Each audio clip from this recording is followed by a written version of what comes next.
esperando pacientemente en el sistema, vamos a darle la bienvenida a nuestro querido abogado, César Gutiérrez. Don César, ¿cómo está usted?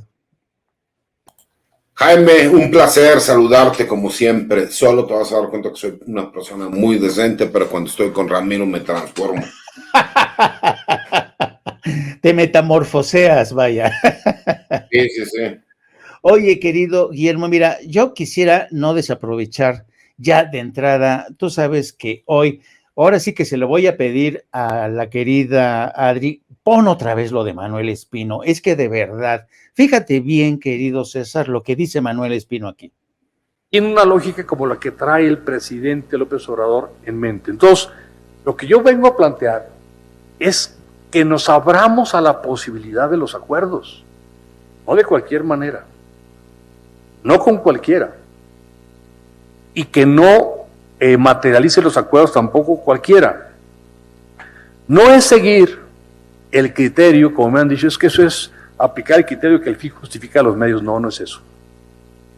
Es aplicar un criterio que hace años, no sé si todavía, la Iglesia le llamaba del segundo efecto, que acepto consentir, que para conseguir un bien mayor, consiento un mal menor, pero que me ayude a resolver lo peor, acepto un mal menor. Y aquí tal vez el mal menor que habría que aceptar, pues es dialogar y acordar con ellos, y se puede, atendiendo sus intereses también, que los tienen, y ahorita hablaré brevemente de ello.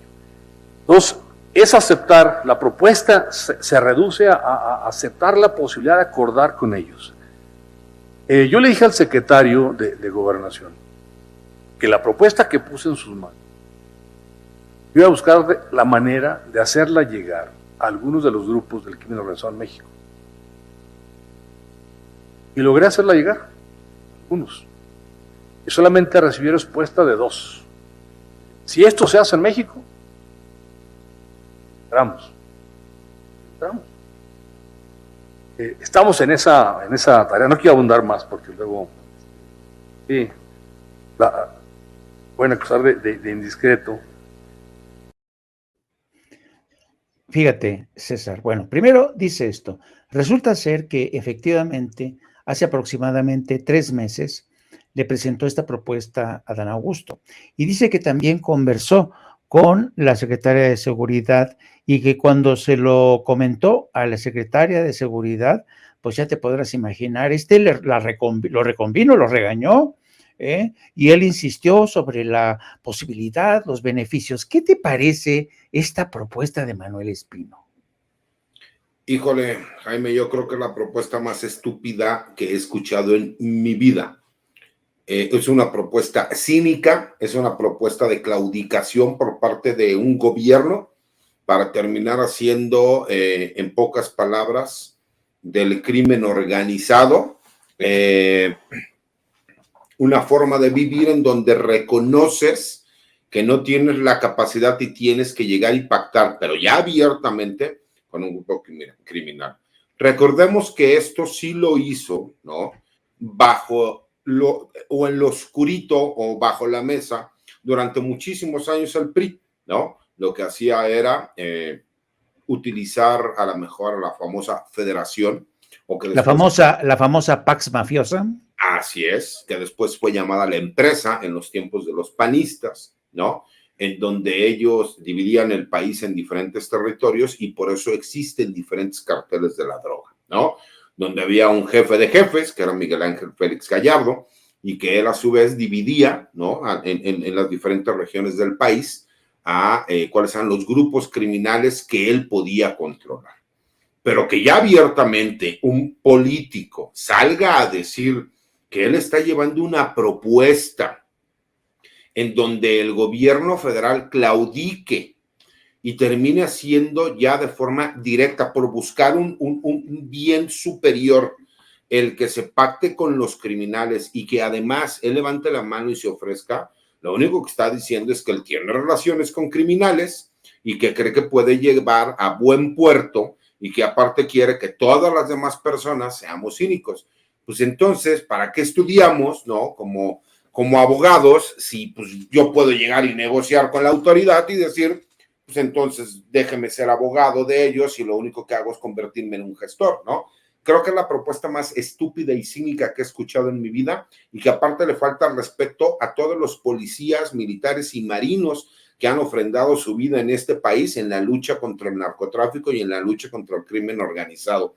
Y creo que es un sinvergüenza que no tiene madre de hacer una propuesta de este estilo, pero aparte salir con la risita socarrona a decirlo que no quiere ser imprudente porque para él es un proyecto que puede llevarse a cabo. O sea, creo que es de las cosas más absurdas que he escuchado en mi vida. Y te voy a ser honesto, todo el día he estado muy ocupado con trabajo. Te prometo que no había escuchado esa estupidez.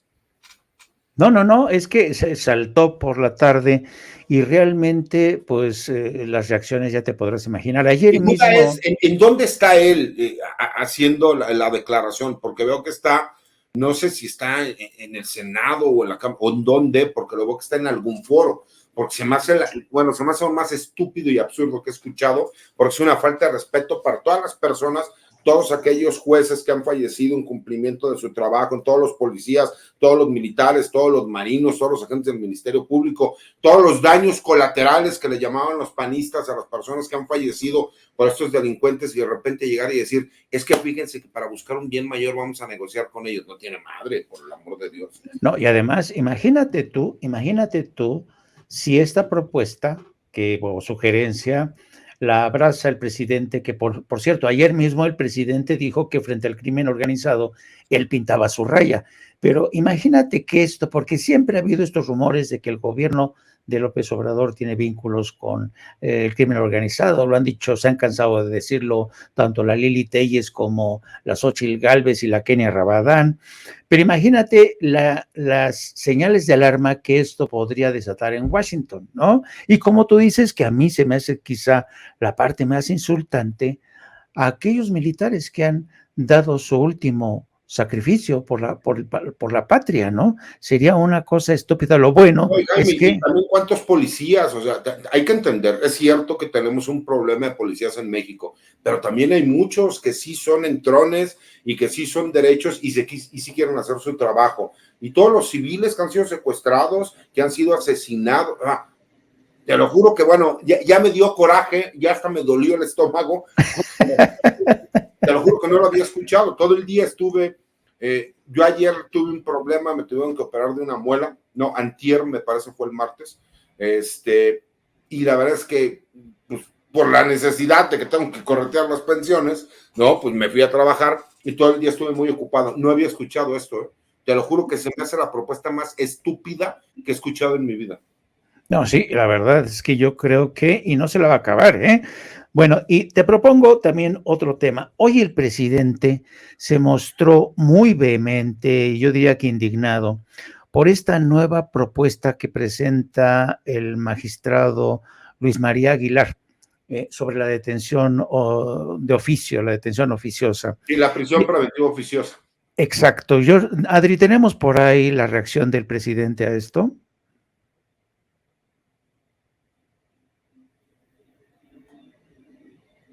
¿Se está moviendo la cámara o está temblando? No, la cámara. Okay. A ver, déjame ver que Adri localice.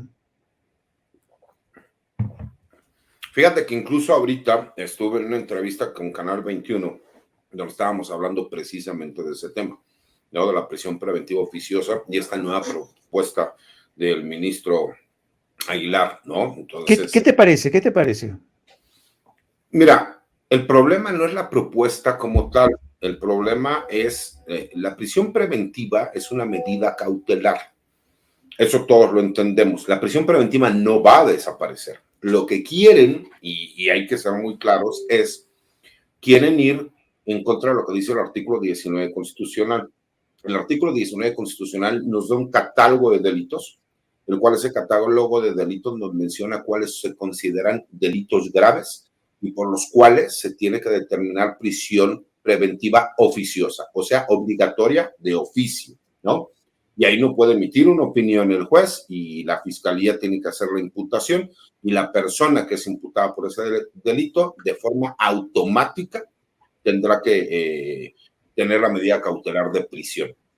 Y ellos lo que manifiestan, o la propuesta del ministro lo que manifiesta es que el juez tendría que determinar cuáles son los elementos que ofrece la fiscalía para que también las fiscalías hagan su trabajo y no nada más hagan imputaciones porque sí, en donde demuestre que efectivamente existe un mínimo probatorio de datos y medios de prueba, ¿no? Las famosas pruebas, pero ahora con el nuevo sistema, en la parte técnica de cómo se le denomina, para ver si hay elementos y que esta persona realmente necesite pasar la medida cautelar de prisión preventiva, porque se supone que la prisión preventiva tendría que ser la última opción que tiene un juzgador, porque toda aquella persona que no ponga, que no esté en riesgo que se presente, pues no tendría por qué tener esta medida cautelar. Obviamente, pues hay determinado tipo de delitos y de delincuentes, ¿no? Como delincuencia organizada, el agresor sexual, el violador, etcétera, etcétera, etcétera,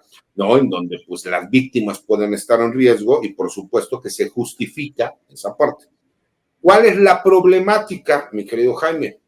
Que desafortunadamente en México la corrupción es muy grande. Yo lo he explicado. Yo creo que el 75% de los jueces que hay en este país son honestos. Te lo digo por experiencia de trabajo. El problema es que hay un 25%, que es la cuarta parte, que sí se presta a lo mejor para ser corruptos. Y tenemos muchas deficiencias en las fiscalías. Entonces, el hecho de que la fiscalía sea mala para hacer una imputación y el juez pueda ser corrupto, pues nos da como resultado impunidad.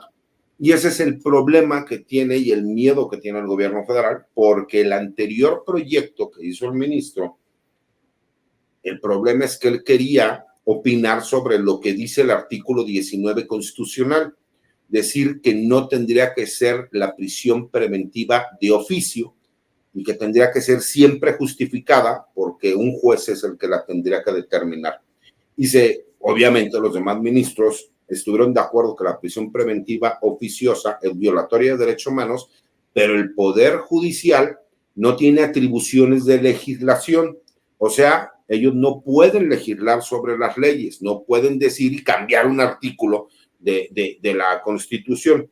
¿Por qué? Porque recordemos que esto viene a consecuencia de una controversia constitucional que en su momento realiza la Comisión Nacional de Derechos Humanos y un grupo de senadores, por ahí del año 2019, para que nuestro auditorio más o menos pueda ubicar. Entonces va en ese sentido de que ahora quieren atacar el artículo 167 del Código Nacional de Procedimientos Penales. ¿Por qué? Porque lo que quieren es que algunos delitos que ellos no ven como graves, ¿no? Como lo decía el presidente en las mañaneras, como esa evasión fiscal de los factureros, pues no sea considerada como grave, que no haya necesidad de que vayan a la prisión preventiva de forma automática y que a lo mejor por medio de una garantía económica ellos puedan seguir el proceso. Esa es la parte que están buscando por medio de este proyecto y es lo que el presidente de alguna forma pues está criticando, ¿no? Para que la gente nos pueda entender. Vamos a escuchar, querido César, la reacción del presidente para ver si está justificada esta indignación del Ejecutivo. Secretaria y los subsecretarios, si nos pudiera dar una postura sobre este nuevo proyecto del ministro Luis María Aguilar respecto a la prisión preventiva oficiosa y que no sea automática, sino que se revise caso por caso. Pues yo no estoy de acuerdo con eso. Desde luego somos respetuosos de lo que decida la Suprema Corte, pero miren lo que están proponiendo, que los factureros puedan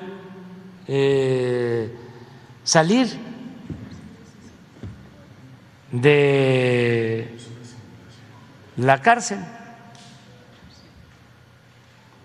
¿Quieren impunidad para los factureros? ¿Sí? No, pero no le hace. No le hace, o sea, ¿cómo? O sea,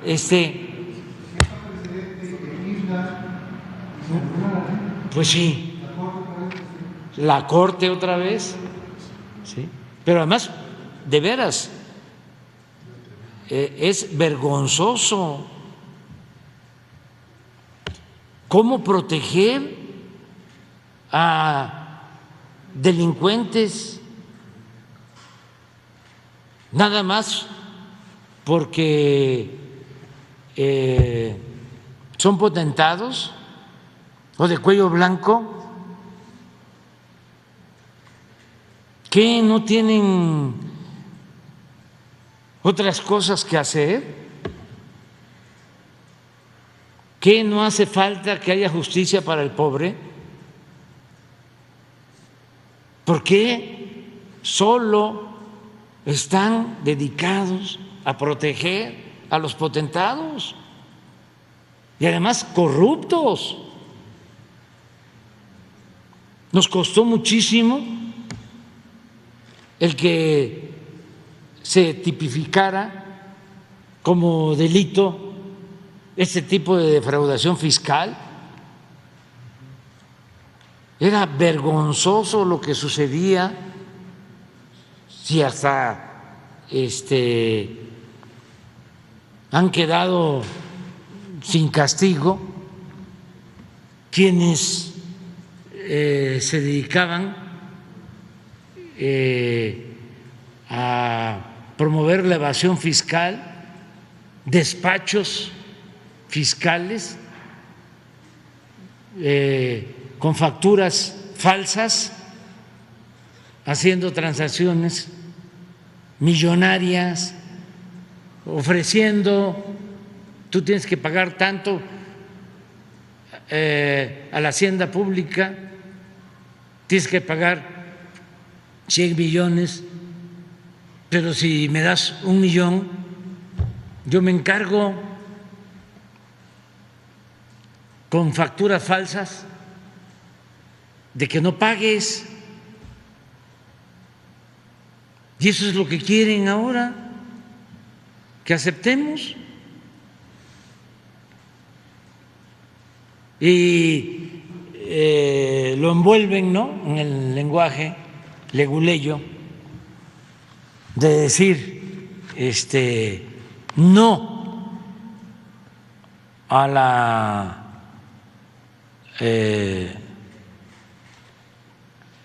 detención o prisión preventiva. ¿Saben qué es eso? De que se le deja todo al juez y el juez decide al final. No hay ningún proceso de investigación.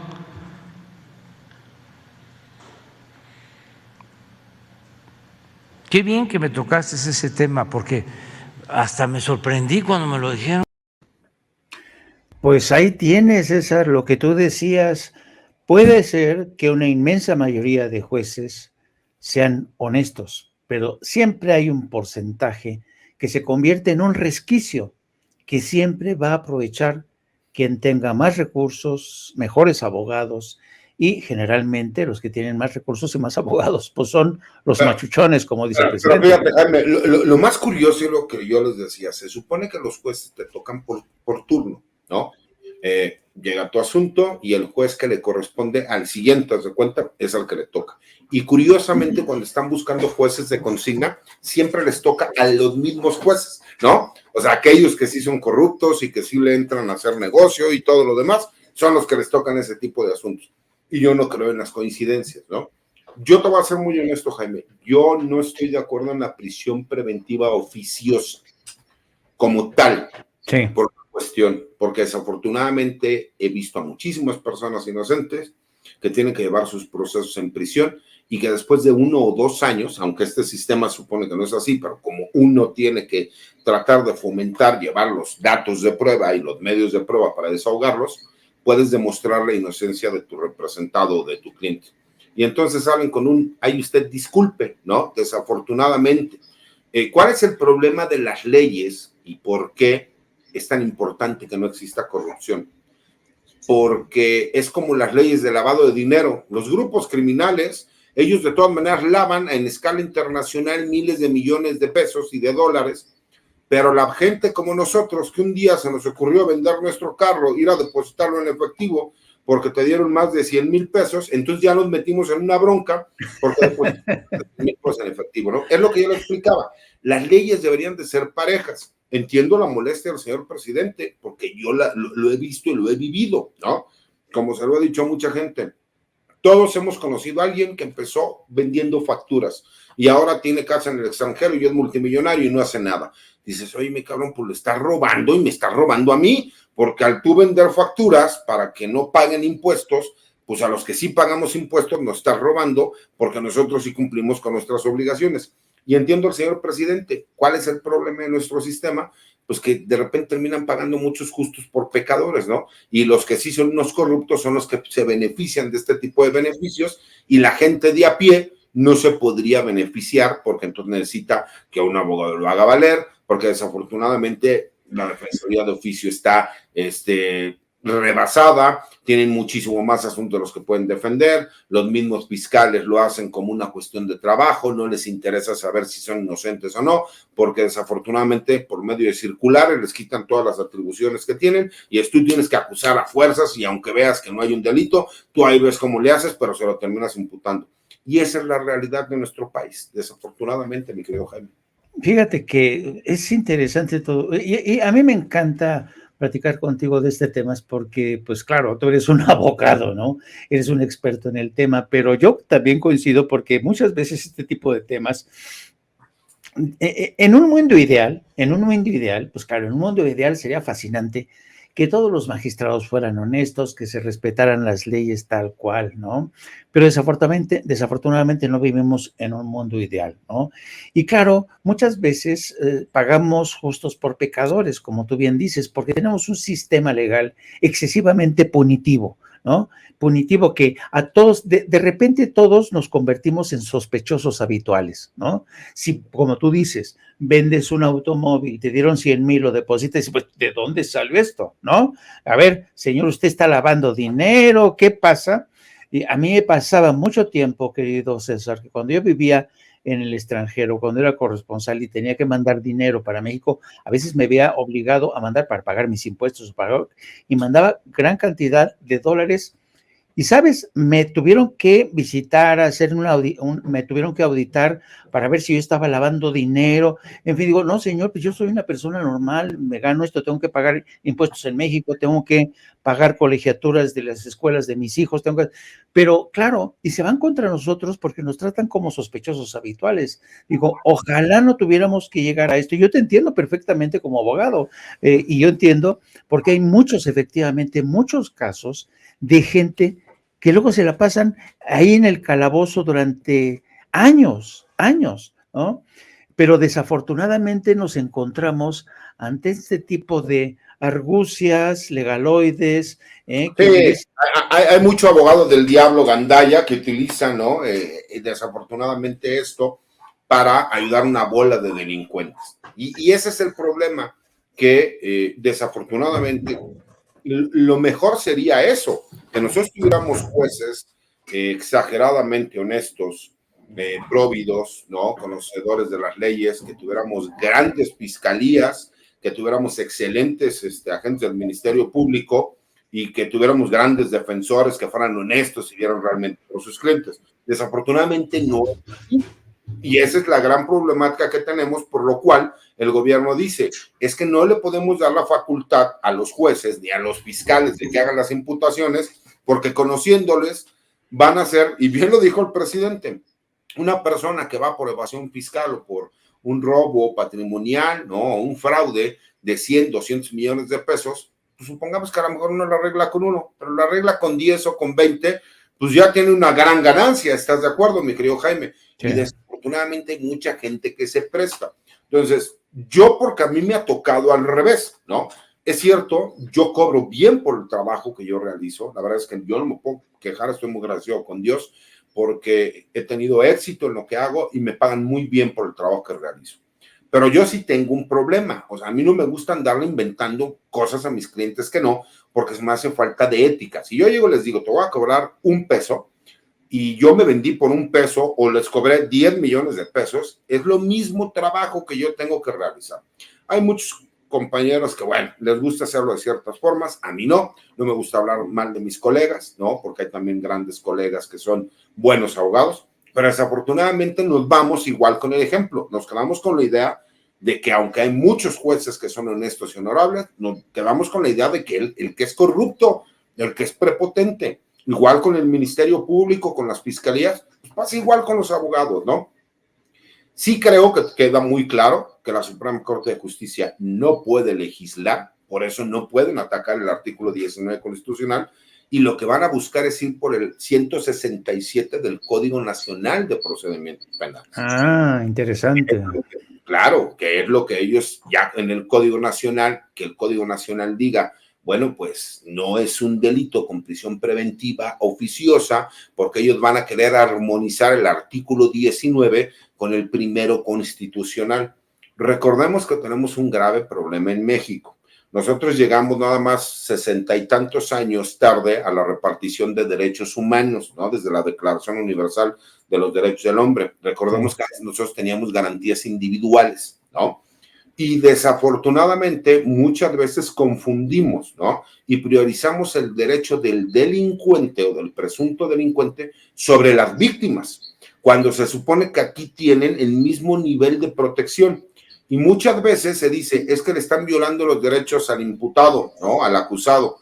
Cabrón, perdón por la palabra, no se me salió, pero la víctima que esté en riesgo, la mujer golpeada, ultrajada, violada, dices, oye, no, es que no podemos violarle sus derechos al imputado. Y las víctimas, ¿qué pasa con las víctimas cuando hay menores? O sea, hay tanta complicación en estos sentidos que creo que sí queda claro que la Suprema Corte no puede legislar. Y creo que ese es donde están entrampados. Y creo que ahora lo que van a buscar es atacar el artículo 167 del Código Nacional de Procedimientos Penales. Por eso yo te decía, yo en lo personal no estoy de acuerdo con la prisión preventiva oficiosa. La prisión preventiva existe y va a seguir existiendo, pero no que sea automática, porque lo hemos visto. Y le pregunto a la gente que está viéndonos y escuchándonos, ¿cuántos de ustedes no les ha tocado en lo personal o por medio de a un conocido, algún amigo o algún familiar que le terminan imputando que traía o armas o drogas o algún delito que no cometió? Y en lo que demuestra su inocencia ya se la aventó en la cárcel. Y el problema es que la gente cuando está dentro de la cárcel es más caro, es más peligroso y está peor que cualquier situación que pueda haber afuera. Y esa es la problemática que yo veo aquí, que tenemos un sistema demasiado corrupto, ¿no? Y que tenemos a un solo hombre peleando contra todos, que es el presidente, y eso es lo que complica, ¿no? Por eso es lo que creo que van a manejar, mi querido Jaime. Pues la verdad, siempre se aprende contigo, querido César. De verdad te agradecemos mucho que nos hayas desmenuzado así esta historia para hacerla más comprensible, digerible para la gente de Sin Censura. Te agradezco como siempre que estés con nosotros. Te mando un abrazo muy fuerte. Muchísimas gracias. Ahora, por favor, nos haces compartir cómo te puede seguir la gente, querido César. Claro que sí, Jaime. Como siempre es un placer. Mi Twitter es @CésarGutiFree y ahí los espero para que me apoyen ahí. Por lo general mando peleando con derechangos ahí de sabrosos. Entonces, sí, la verdad es que trato de ser muy prudente, Jaime, pero hijo, es que hay veces, ¿no? Que hay que como que meterlos al orden, ¿no? Uno trata de elevar el debate y no falta que te dice, es que eres un pendejo, pues le contesta, pues más pendejo tú, ¿no? Pues ahí es donde me dicen, licenciado, no pierda los estribos. Le digo, no, es nomás enseñarles que como me traten los trato y como me la pinten la brinco y al son que me toquen bailo, ¿no? Para que no haya problema. Pero sí, por lo general es lo que más utilizo, mi querido Jaime, y me parece que tengo también mi canal de YouTube como César Gutiérrez Priego. Subo de vez en cuando algunos videos para comunicar algunos temas de relevancia con la gente y esperando hacer próximamente algún otro proyecto. Pues muy bien, querido. Te mando un abrazo y gracias por estar con nosotros. Hasta otra, querido César. Otro de vuelta, mi querido Jaime. Cuídense mucho. Que Dios los bendiga. Bye, bye. Amigos, amigas, regresamos en breve. Pero mientras seguimos hablando sin pelos en la lengua, sin censura, usted puede suscribirse a nuestros 3 principales canales en YouTube. Sin Censura Media, en donde tenemos más de 1,600,000 suscriptores. Sin Censura TV, en donde tenemos más de 1 millón de suscriptores. y en Sin Censura Presenta, en donde queremos llegar muy pronto a los 100,000 suscriptores. Si usted ya está inscrito en Sin Censura Media, suscríbase en Sin Censura TV. Si ya está suscrito en Sin Censura TV y Sin Censura Media, suscríbase a Sin Censura Presenta. Recuerde que es gratis, no tiene que sacar un solo centavo de su bolsillo para apoyarnos. Dele clic en la campanita para que los señores y señoras de YouTube envíen las notificaciones cuando estemos transmitiendo en vivo y en directo o estemos subiendo videos. También nos puede seguir en Twitter en @_Vicente Serrano y hasta en Instagram. Ojo, también estamos en Instagram. Son nuestras redes sociales y con el apoyo de ustedes seguimos creciendo, porque con ustedes todo, sin ustedes nada.